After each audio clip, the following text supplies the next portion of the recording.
Are you scared of running out of money? Are you scared that you don't have a purpose?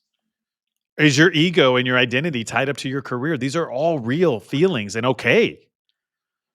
But whatever, you got to find out what your issue is, and then you got to get help dealing with that issue. Welcome to Upticks with Jake Falcon, founder and CEO of Falcon Wealth Advisors. In this podcast, we help high net worth individuals overcome financial complexities. We do this by enhancing financial literacy and discussing topics in a language free from industry jargon. Now, on to the show. Welcome back to Upticks with Jake and Cory. Cory, welcome back to the show. Jake, thank you for having me. All right, Cory, I finished my New York trip, and I still don't like to travel. No? Did you have any major travel complications, or is it just a matter of it reinforced what you already felt? Pretty smooth trip, actually. Direct flight, hotel was fine, food was good. I do want to share this with our audience, though, about my audiobook that'll hopefully be coming out soon. That was a really involved process. I mean, I was exhausted. I sat in a recording studio with an amazing director, and she sat there with me while I read my book out loud, and every little mistake had to be corrected as I went. Pronunciation, pause, inflection, you name it, she corrected it. And what was a little embarrassing, Cory, is I don't eat breakfast, as you know. I'll eat breakfast on the weekends with Rachel. But this studio's microphone was so sensitive that anytime my stomach growled while I was speaking, we had to redo it. It picked it up? Yeah. Wow. So, I mean, she gets it. She's a professional. And sure. I think it happens all the time. But it was pretty funny how growling my stomach was. I must have been really hungry that morning. But anyways, pretty cool trip. Rachel had a great time at Sotheby's. She did a week-long course that's right. on art business. Unfortunately, she walked away wanting to buy more art. Imagine and that. I was hoping she would want to find a way to make money off art, but hey, she hasn't bought anything yet, so we'll see how that goes. But it's good. I'm leaving. We're recording this today. I'm going on one more trip, and then hopefully I'm shutting it down for a while. I'm going to Florida with some really good friends of mine to play some fantastic golf courses. So I'm super excited about that. So stay tuned. One more trip, Cory, I know, and then hopefully I can settle things down. What's new with you? We are redoing our kitchen, Jake. That is the big thing that's new. And it's crazy. Yesterday was the demolition day, and it's like the kitchen just vanished. Like I went home yesterday and everything was gone. So we are we're living through it right now. Well, you'll have to share some pictures with us once it's completed. I'm excited for you and Cassie and the baby. It'll be cool when it's done. Yep, that's the big thing. We were going to be heading to Florida today too, Jake, but we have that trip on pause. I think we're going to do that later this summer. So because of that, we pulled forward the kitchen project. So we're off and running. Nice. All right, Cory, enough about us. Let's get into today's topic. Let's do it. It's a big one, actually. And so here's the topic, Cory. Ready or not, it's time to retire. And what this really means is this is for retirees second guessing their decision to retire. The question, Cory, is what are they waiting for? And I'll let you start as my guest. Yeah. So for people that are contemplating retirement, or I'm envisioning, Jake, what we're talking about here today is somebody that planned to retire at the beginning of 2025, for example, but they've made it here and now they're just not so sure. I think it is the unknown. I think fear of the unknown and concern about what could be out on the horizon is probably what holds a lot of people back, because there's a leap of faith that's involved in a major life transition. Regardless, Jake, I think of what you and I and our team tell clients as far as their financial plan and everything else goes. We want to make sure that that's buttoned up and in order proper. But people just, in my opinion, have the fear of the unknown. And I think that's what holds them back. Yeah, that's a great explanation. And this is crazy how this happens, Cory. I had a conversation with a client yesterday about this. Okay. And he brought up some really good points. So his financial plan is solid. Him and his wife, he's married. Financial plan is solid. He's making very, very good income. And he figures he could retire now or in a couple of years, but he doesn't know what he wants to do. And, he said, I want to know, and I let the planners do their thing. Like I didn't stay in the meeting the whole time. I just talked to him and his wife briefly because I like talking to clients. But it's a tough call because I said, well, do you like your job? And he's like, no. But and he's like, and his wife was like, it's not his job, it's his boss. He hates his boss. So I Mm, think he actually likes the work part of what he does, but he doesn't like who he has to like answer to. And mm. I think the reality is that he has become him and his wife are technically financially independent. This is what's weighing on him. But for him, Corey, it was very difficult. It's going to be very difficult to walk away making this kind of money doing something that he actually kind of likes doing and is good at, right? So, what do you say to a client like that? I'm curious, what would you say if you were presented? I'm sure you've been presented this situation. What do you say? Yeah, I think it really comes down to it, that particular situation or something like that situation. It really just comes down to what people can control and what their own, I think, probably purpose is and how they want to be spending their time and their energy. I think that if you love what you do, but you don't like your boss and you're being compensated well for doing it, I think there's just a matter of like, how do you compartmentalize the way that you feel about your boss from the work that you do, what your purpose is, why you're there doing it every day. There can be some complexity involved there, but that's a situation, Jake, where I feel like it's tough to tell someone if you're that unhappy with your boss, you can walk away. Even though their financial situation may allow for that. I just think there's something deeper. Right. I would And want to explore. yeah, and full disclosure, like it's not our job to talk a client in Right. or out of retirement. I know that's not what you're Exactly. saying, but let's double click on purpose because Yeah. Good. you and I talk a lot about that, Corey. But I think a lot of people think that's BS, and I don't think Mm, he thinks that. But like we that's talk fair. a lot about, but like, what are you going to tell a 60, 63-year-old, 65-year-old man or woman to go find their purpose? They're gonna. Some people are like, "What are you talking about?" Sure. That's You know fair. what I mean? Like their purpose is family or their kids or faith or Hmm. whatever, right? But I think that's a harder question for people to answer. And Sure. I got that vibe from him yesterday. I don't think he was saying like whatever, but he's like, "Well, I don't know." And I was like, I what I said to him, which I think is a powerful for our listeners to know, is that you have to decide what do you want to trade your time doing? Yeah, And that's a good way to put it. I think that helps you find your purpose. So it's like, do you wanna keep trading your time for this good paycheck? Like, is that something that you're willing to trade? And then that hopefully will help you go down the road of purpose because it is to me, life is ultimately about time, right? Hmm.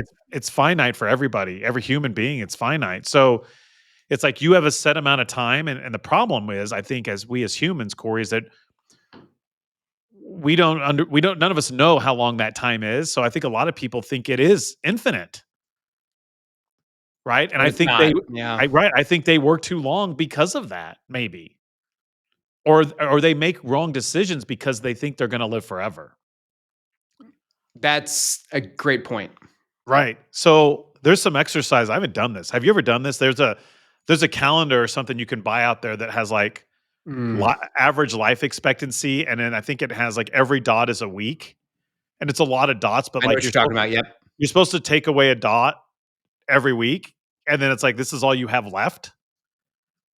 So like thinking about that, and I'm not trying to scare anybody at all. I'm just trying Right. to get them to think like for me, today I'm 43. I love trading my time working at Falcon Wealth Advisors. In fact, I want to do that till I'm 70 at least, maybe longer. I don't want to retire at 55. I don't want to retire in 12 years. I don't want to retire in 12 years because I love what I do. So today, that's today though, right? I don't know. My life circumstance could change. Like, but today I am happy trading my time being right in this office with you and our team and Yep. meeting with clients and building our practice and getting more clients. Like I love helping people. That's what I'm here to do. I feel like that's my purpose. But I don't know. What are your thoughts on that? On trading time? What's that? What do you think of that I think that's concept? a better way to frame it. I like the way that you position that, Jake, because what I think about that is if you've put yourself in the position where you're financially independent, like you said, it's well, on one hand, it's a little funny, right? How it's like you might start to have a little bit more issues with your boss once you're in a position where you're Yes. financially independent, which makes I've, perfect sense. yes, it But I do, does. but I think once you've gotten there, it really is a question of what do you want to trade your time for, and I think that if you without a solid answer to that. I think it's okay for someone to continue working, even if they're working beyond their target retirement date, because you're going to want to figure that out. Because I think that I agree with your point about purpose. I think that framing it around how you want to spend your time is a better way. What do you want to trade your time for? Do you want to trade it for the work that you're doing or for something else? And if it's not the work that you're doing, what is that something else? And is that going to be for 1 year or 5 years or 10 years or beyond? Because for a lot of clients, we're planning for a multi-decade retirement. And that's a very good point. Like I would suggest when in doubt, probably keep working, believe it or not. Even though I just said, what do you want to trade your time for? Like if a client is truly in doubt, I actually typically will lean and say, hey, maybe you should keep working. Because if you don't know what you're going to do, the last thing I want, Cory, is a client to retire and regret it. Exactly. That's And right. I would argue we probably have some clients that have done that. Oh, I'm sure. I'm Yeah. I confident. mean, and they might not have even shared that with us, and that's okay. Like, but that's why there's so much weight on this decision. Right. Is that sometimes you can go back and actually get your old job back, but not most times you can't. Most times the Right. company moves on, they replace you with somebody that they're going to pay less money and they just move forward. So it's a decision you kind of want to get right. It's like marriage. It's like going off to college. It's like, whatever, making a decision to join the military. Like this is a major life decision. And the problem is, and this is everybody, there's too much ambiguity in life to really know for sure if you're making the right decision for you. Right. But there's some things you can do. Like I would suggest you take a month off if you have the time and the vacation available to you, or maybe 2 weeks and say, you know what? I'm not going to go to the Ozarks. I'm not going to go to Florida. I'm going to stay at home for 2 weeks and act like I don't have a job. And I'm going to see what that feels like. Mm, Right? that's good. See what Yeah. that feels like. And you might love it and you might hate it. But the problem is 2 weeks probably still isn't enough. I agree. I think it's so. A quick personal anecdote here, Jake. So I had actually went to happy hour with a client a few months ago, planning on retiring this year, actually in the next few months. And our whole conversation was around the uncertainty, right? The second guessing, some of the doubts, et cetera. But we really kind of got to like what would need to be true. What would the conditions need to be in order for this person to feel confident and comfortable that they're making the right decision? And I think looking at it that way almost helped us both realize that it's like, there's no way that we're going to be able to get every little condition exactly right the way that you want it, where all of the concerns that you have are going to be addressed so you can make this decision. So recognizing that the world changes too, and that like, yes, it is a big decision to make and you do want to get it right, but not to anchor to the expectation that everything is going to be the same way that it is for the rest of your life in retirement, that things are going to keep changing along the way. Yeah, that's really good. I mean, yeah, you can have analysis paralysis where you think every duck needs to be in the perfect row before you can do it. And I think I would argue a person thinking that way just means they're not ready, Right. which is okay. Like you said, it's going to change, but the things you can do is test it out. If you can Yep. get 2 weeks, if you can get a month, test it out. I really would challenge people to think about, what do you want to trade your time for? Do you want to trade your time for a paycheck, or do you want to trade your time doing something else? Mm, And then this is obvious, but you got to make sure the financial plan and the money's there, right? Of of course. Like course. you got to have a plan for health insurance, social security, your investments, tax planning, all that stuff needs to be lined up. And that's what we do for clients. So I think what's kind of cool, very powerful for what we do, is we can help clients check that box from a financial planning standpoint.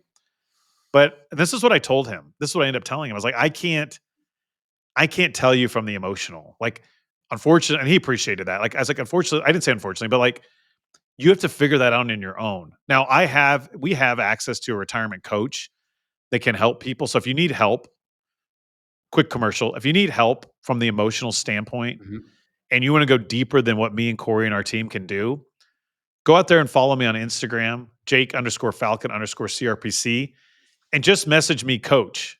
And you can do the same for Cory Bittner, KC. Message Cory coach. And I've got someone I can refer you to. We don't have any business relationship, right? There's full disclosure for compliance. Like, I'm not endorsing this person.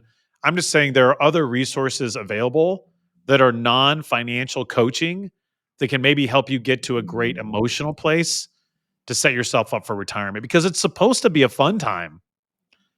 It's supposed to be an That's right. exciting time. That's exactly right. That's the point, right? I think that's most of the clients that we work with. That's why they have, made the sacrifice of saving and investing money and, basically deferring the gratification that would come with spending that was for the point in retirement, and it should be exciting. And I do think that, I would encourage people to just focus on what it is too that they can control, like how adaptable they are or are willing to be, what the routines and the processes in their life to sort of bring them some purpose and happiness, Jake, and particularly in retirement. I think to kind of think those things through, like what it is that you can actually control. But I want to ask you, Jake, to switch it up a little bit, but to stay on the same subject. What would you tell somebody who has already retired and is second guessing their decision? Mm. Yeah, so they can't turn the ship around really because they're already jumped in. Hmm. I would encourage them to check in with their values, try to do some purpose exercises to figure out what their purpose is. And then I would encourage them to go get back in the workforce. Yep. If they have regretted their decision, they don't need to go back with their tail between their legs and try to go get their old job necessarily, or maybe unless they can or they want to, but go find Hmm. another job. There's tons of people that do that.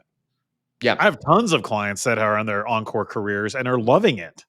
Yes. And it doesn't need to be a lot of money, but you know what? In some cases, Corey, I have clients making Mm. more money than they were before, and Yeah. on their terms. That's right. Yeah, that's pretty powerful. And I think that it is that like the conventional retirement, Jake, the 30 years of recreation and leisure that I think a lot of us, maybe visualize. We talked about the go-go years and everything else.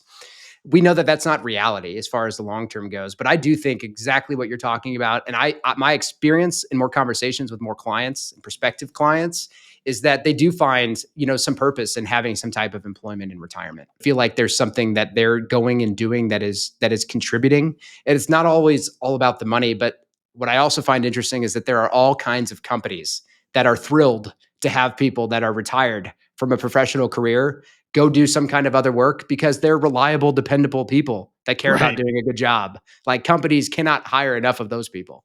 right. And you know what's crazy, Corey, is that retirement planning is actually kind of a newer advice Right. area It is. because our grandparents and their parents' generations, which isn't that long ago, No. didn't have this multi-decade retirement. Unfortunately, there's two things going on. Life expectancy was far shorter, and I think 401ks didn't exist. So I think many people did work longer Until they died or if close they to it. lived if they lived longer, they typically worked longer. I don't know where all this came about. Maybe with lump sum pensions and maybe the invention of the 401k. Mhm. Maybe that's what caused retirement to be more of something that you needed to plan for. But even my grandpa, he worked until he was 80. Wow, did he? Okay. Yeah, he worked until he was 80. And you know why he quit? Why? They wanted him. He worked like as an engineer at a casino, believe it or not. So like Mm, it was like a wise maintenance man. So he would like troubleshoot and fix things. 'kay. He's like 80 years old doing this, right? Like all Yep. kind, whatever went wrong with the casino. Sure. Not like the slot machines. I'm talking about the building, right? Like Mhm. probably HVAC, TVs, Sure. whatever went wrong. But they told him they wanted him to go part-time, believe it or not. He was working full-time and they said, "We want you to go part." I don't know why. Maybe they were paying him good money. Maybe they just didn't need him as much. I don't know why. Mhm. But he said, "That's it." He said, "I ain't working." Interesting. He said, "I ain't working part-time." So isn't that Yeah, crazy? that's fascinating. Yeah, he didn't want to. He told me, I remember Yeah. we had a very good conversation about it. He told me as a part-time worker, he didn't felt he would be treated the same as a full-time worker. And he didn't want any part of that. Hmm. I think my grandpa almost looked down on part-time workers, at least where he was working for whatever reason. And Got he it. didn't want to be that. He didn't want to be that. That's really interesting. That Yeah. was the triggering event, huh? Yeah, and that's just again, that's one man's perspective, but Sure. my point is his generation, I think, did work longer, and if they lived longer, they worked longer. And again, Definitely. so I just want to encourage our clients and our audience to understand that this anxiety and fear is completely justifiable because you know what? Right. There haven't been Normal. many generations that have gone through this before you. Right. So retirement is a newer deal, and so it would be different if we've been retiring for 200 years. Right. But That's a good point. yeah, people haven't been retiring for 200 years. And I think it's fantastic. People are living into their 90s Right. and they are retiring at 60. So you're talking a third of your life is spent not working for many Yeah. people. Yeah. Yeah, and that does, I mean, that begs the whole sort of, it brings up a whole nother conversation around like, is the whole point of working to just do it as long as you have to, so you don't have to do it anymore? Yes, and that's my point here. I don't know if Yeah. that should be the point of working. Okay. Okay. Now it's easy for me to say because I love what Sure. I do. Yeah. Right. I think everyone's point though should be to get to financial independence. So then you can trade your time doing what you want to do. Because I That's get good. it, Corey. I There's a like lot that. of people and quick time out, quick commercial break again. Thank you so much to our audience, by the way. Our subscriber count continues to grow. Again, the whole point of Upticks is to enhance financial literacy. So if you think this show's any good, please give us a thumbs up, 5-star review, like and share our content. I think that's how the algorithm gets it in front of more people. And that's our whole point here. So again, thank you to our audience. But I think if you can ultimately, Corey, get to financial independence and you no longer have to trade your time doing something you don't want to do, Mhm. that is extremely empowering. And that really is what I feel like my purpose is as a wealth advisor. I want to get every person that hires us to that point where work is optional. Because I get it. I know that there's many Yep. people watching this or listening to this that don't love what they do, Sure. but they are doing it because their purpose is to provide for their family. And I commend that. I think that's fantastic. And I celebrate that and I applaud that. But let's get you to a point where you can trade your time doing what you want to do, whatever that looks like. I've got a client driving a school bus. Right. Yeah, I have And too. oh, you do? Actually, I think he stopped within the last few years, but actually ended up getting a pension from his time driving the school Yeah, bus and I after think he that's retired. I think that's why this guy's doing. And I don't know if he loves it, like because he came from corporate America. So I think just the school bus organization or system probably isn't run as efficiently or to his liking as it could. But you know what? He's doing I can it. imagine. Yeah, he's doing it, and I think that's awesome I because agree. frankly, this gentleman could do anything. Probably, I mean, he could go get a job doing there's a word for you, multitude of things, Corey. There you go. I like it. And he said, "No, I want to drive a school bus. I get the summers off. I pick up the kids. I take them home.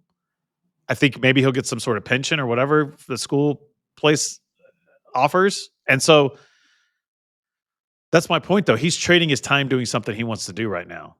Yep. I hope he is. I Yeah. hope he is. So Yeah, and I love that because I think it is the way that we can have connection to other people and the way that we can feel a sense of contribution with other people does not need to be, some grand display, or this or that or whatever it is that someone's doing in their career. But I do think that we as humans, if you are not going to work anymore, if you are retired, if you are financially independent, that the connection to other people, the sense of contribution that you have, I think that that is still going to be there and thinking about how can I stay connected to other people? How can I stay engaged?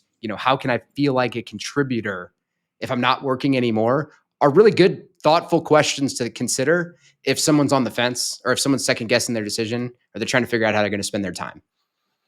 right, right. So to circle back in today's topic. So again, if you're this person, like it's time to retire, but you don't want to, I would highly encourage you to get some help. And when in doubt, I would err. This isn't advice, but I would err to just keep working Yep. because you don't want to regret that decision. And again, sometimes you can reverse it and go get your job back or do something else. But the last thing I want, Corey, is someone to come into my office and blame us, like, and say, "Hey, you told me, Jake, that I had plenty of money, so I retired, and now I'm miserable." Like, I don't want that for anybody. Right. So again, if you're in doubt, even if you're financially independent, but something doesn't feel right, lean towards working more. But I really encourage you, go get a coach. Go talk this through. Talk it with your family. Talk it with your friends. Talk it with us. And maybe even go get some other professional help to figure out, like, you've got to dig deeper. Like, if you have, let's say your financial plan says you need $3 million to retire and you've got 4 million and you're still scared, you need to check in on that fear. And I just want to tell you that it's okay to have that fear, but you need to Mhm. drill down and figure out what is causing that. Right? What is causing that? Because of the It's not other gonna side of resolve that coin. itself just on its own, probably. Yeah, that's a Yeah, great yeah. point. The other point is, like, I don't want someone working longer than they need to and making a mistake on that side of the coin. So, but I would encourage you to check in on that fear. Are you scared of running out of money? Are you scared that you don't have a purpose? Is your ego and your identity tied up to your career? These are all real feelings and okay. But whatever, you got to find out what your issue is, and then you got to get help dealing with that issue. Yeah, that's good. Yeah. That's good. That's great 'Cause we advice. Yeah, because we can help with the financial stuff. To me, that's easy, and I'm not saying it's easy to discount the severity of it. It's easy because it's what I do every day, and it's Right. easy because, Corey, you and I have built a team around us that's what they do every day. That's And the right. good news is, I think our clients should find confidence in this, is that they're not relying on just my opinion if they can retire. We've got 4 financial planners. We've got 4 people in the investment group. We've got 3 people in as account managers. So all these people are all looking at our client situations and helping, give them guidance or process what they need to do. So again, not everybody in our team is an advisor, so I'm not suggesting that. I'm just saying that we have multiple people all dedicated to our clients' financial success, and it's not just Corey's opinion or Right. my opinion. So That's right. again, that's the whole ensemble practice that I can't talk enough about. It's so important that clients, in my opinion, work with a company that has a whole team working for you, not just one advisor. You don't want that. You don't want a one-on-one relationship, believe it or not. As good as that sounds, you don't want that. I don't want that. Right. Yeah, that's right. So, I mean, Because it's just yeah. we have personal relationships with our clients, don't get me wrong, but, like, it's not one-on-one here. It's not what we're offering. And that's Right. for the client's benefit, actually. So the Right. client's best interest. So, Yeah, that's exactly right. And I think it's I think that you kind of have hit the nail right on the head, Jake. But I think for people, if they're if to your point about bringing it home here and coming full circle to contemplating retirement, it is useful to think about what the time and energy is going to be spent on, and also to maybe think about retirement not so much as an end point, and much more of a transition. Because I think if we think about it as like an endpoint mm, on our career or working or whatever it might be, that can be reframed to it's a transition into a new phase of life that can be just as enriching, it can be just as fulfilling, it can be just as dynamic as working, but recognizing that that's what you're transitioning into, as opposed to several decades of leisure or whatever it might be. I think that that's a helpful way to frame it. yeah, that's good. That's a really good point. Yes, retirement is not the finish line. It's a transition. It's a new phase of life. Then Yes. again, I would encourage our Doing audience, you're different. now trading your time doing something different that hopefully fuels your purpose that much more. I think Yep. that's a great place to kind of wind down today's episode. Corey, do you have any other parting comments or thoughts you want to share? No, I think we just wrapped it up pretty well, Jake. Well, good. Well, I'll thank you again, Corey, for joining me. Thank Mhm. you all for tuning into Upticks. Please be sure to stay tuned. I will share my Florida excursion next week, playing 3 rounds of golf in 2 days. We're walking all of them. I think I'm going to shoot some really low numbers, Corey. I'm really excited. Even though I haven't really practiced much, I don't know why I'm saying this, but I think I'm going to go low in Florida and have a good time. So I like thank it. you as always. Thank you all, and we hope you have a great week. Thank you for listening to Upticks. Click the subscribe button to be notified when new episodes become available. Also, be sure to visit our website, falconwealthadvisors.com, and click the Contact Us button if you'd like to meet with Jake and his team.